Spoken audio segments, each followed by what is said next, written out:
Bismillahirrahmanirrahim. Assalamualaikum warahmatullahi wabarakatuh. Good morning, student. How are things today? I hope you are in a great condition. Today is our first meeting in discussing the basic competence 3.3 and 4.3. The materials or the basic competence is about descriptive text. Anak-anakku sekalian, bagaimana kabarnya hari ini? Mudah-mudahan kalian semua dalam kondisi yang sangat baik. Pada hari ini merupakan pertemuan pertama kita dalam membahas kompetensi dasar 3.3 dan 4.3, yaitu tentang teks deskriptif. Kompetensi dasar pada pertemuan kali ini yaitu kompetensi dasar 3.3, yaitu membedakan fungsi sosial, struktur teks, dan unsur kebahasaan beberapa teks deskriptif lisan dan tulis dengan memberi dan meminta informasi terkait tempat wisata dan bangunan bersejarah terkenal, pendek dan sederhana, sesuai dengan konteks penggunaannya. Selanjutnya, yaitu kompetensi dasar 4.3.1, yaitu menangkap makna secara kontekstual terkait fungsi sosial, struktur teks, dan unsur kebahasaan teks deskriptif lisan dan tulis, pendek dan sederhana, terkait tempat wisata dan bangunan bersejarah terkenal. Adapun tujuan pembelajaran yang ingin kita capai yaitu melalui pendekatan berbasis teks, peserta didik dapat membedakan dan menangkap makna secara kontekstual terkait fungsi sosial, struktur teks, dan unsur kebahasaan teks deskriptif lisan dan tulis terkait tempat wisata dan bangunan bersejarah terkenal sesuai dengan konteks penggunaannya. Before we learn about descriptive text further, there are three things that you have to know. First is the social function. The social function of descriptive text is to describe or present information about a particular place and a historical building. The text organization consists of identification and description. And the last, the language feature. The language feature of descriptive text consists of vocabulary and grammar. The vocabulary use words related to ecotourism destination and historical building, while the grammar use noun phrase or structure of modification. Anak-anakku sekalian, sebelum kita mempelajari teks deskriptif lebih jauh lagi, ada 3 hal yang harus kalian ketahui sebelumnya. Yang pertama yaitu social function. Fungsi sosial dari teks deskriptif adalah untuk menggambarkan atau menyajikan informasi tentang suatu tempat tertentu atau suatu bangunan bersejarah. Nah, bagaimana dengan teks organization-nya? Teks organization-nya ada 2. Yang pertama adalah identification, kemudian yang kedua yaitu description. Nah, nanti akan dijelaskan lebih jauh lagi di dalam pertemuan berikutnya. Yang ketiga yaitu language feature atau ciri kebahasaannya. Terdiri dari 2, yaitu kosakata, vocabulary, dan grammar, tata bahasa. Nah, vocabulary-nya adalah terdiri dari kata-kata yang berhubungan dengan tempat wisata dan juga bangunan bersejarah. Sementara dari tata bahasa atau grammar yaitu terkait dengan noun phrase atau struktur modifikasi. In this slide, I would like to show you the example of a descriptive text. The title of the text is Borobudur Temple. Nah, anak-anakku, Ibu akan menunjukkan kepada kalian contoh dari teks deskriptif. Judul teksnya adalah Borobudur Temple, or in bahasa Indonesia, Candi Borobudur. Nah, silakan kalian baca teksnya dengan seksama. Untuk teksnya, kalian bisa dapatkan pada link yang ada di dalam kolom deskripsi. Nah, sekarang kita akan bersama-sama belajar bagaimana cara menemukan informasi pada tiap paragraf dari teks yang berjudul Borobudur Temple. Kita mulai dari paragraf yang pertama. Paragraf ini terdiri dari 3 kalimat. Kalimat yang pertama, Borobudur is a Buddhist temple. Kemudian kalimat yang kedua, it was built in the 9th century under Sailendra of ancient Mataram Kingdom. Dan kalimat yang ketiga, Borobudur is located in Magelang, Central Java, Indonesia. Kalimat yang pertama menerangkan tentang apa itu Candi Borobudur. Jadi Borobudur is a Buddhist temple. Borobudur itu merupakan candi agama Buddha. Di kalimat yang kedua, kita menemukan informasi tentang kapan dan zaman siapa Candi Borobudur itu dibangun.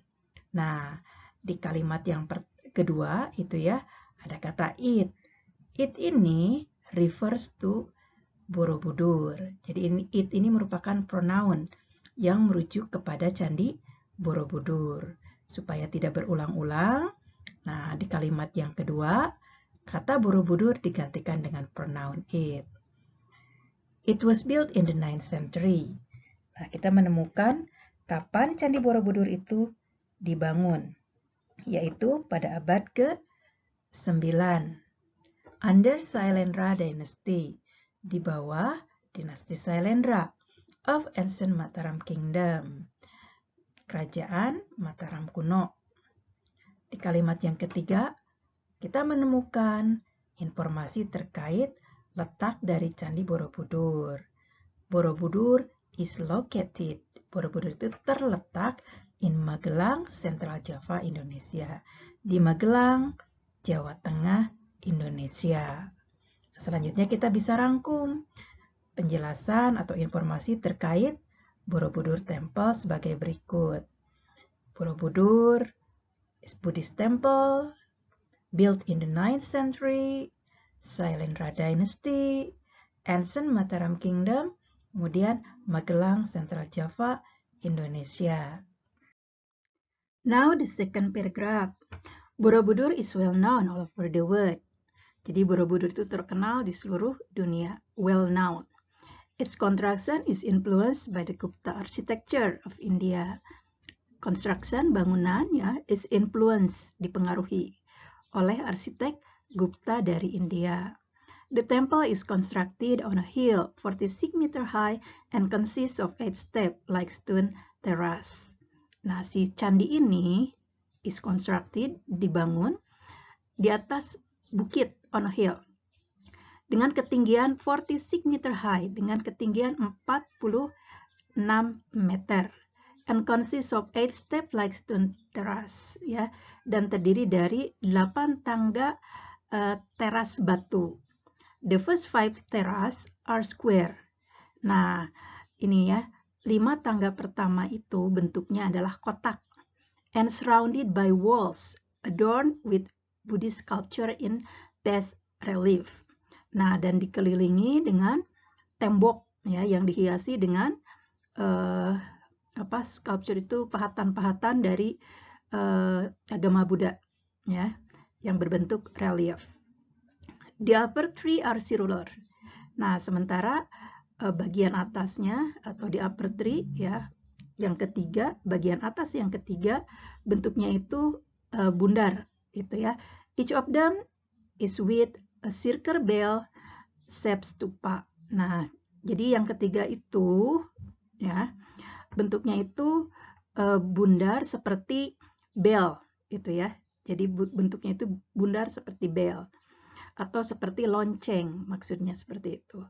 The entire upper structure, nah itu bentuk keseluruhan dari bagian atas, is crowned by a large stupa. Nah ini ya, is crowned itu sebenarnya crown itu mahkota. Nah tapi ini di puncaknya itu ya ada large stupa, ada sebuah patung yang terletak at the center of the top circle, yang terletak di tengah-tengah lingkaran bagian atas. The way to the summit extend through some 4.8 kilometers of passage and stairway. Nah ini ya, jadi jalan menuju ke bagian puncak itu, jaraknya itu adalah 4,8 km yang terdiri dari tangga itu ya.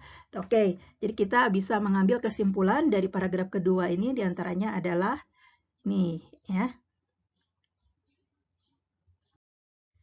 The third paragraph. The design of Borobudur symbolizes the conception of universe in Buddhist cosmology. Jadi rancangan Candi Borobudur ini merupakan simbol dari konsep alam semesta pada ajaran agama Buddha. It is believed that the universe is divided into 3 spiritual spheres, Kamadhatu, Rupadhatu, and Arupadhatu. Ya, bahwa dipercaya juga bahwa alam semesta ini dibagi menjadi 3 lingkaran spiritual, yaitu Kamadhatu, Rupadhatu, dan Arupadhatu.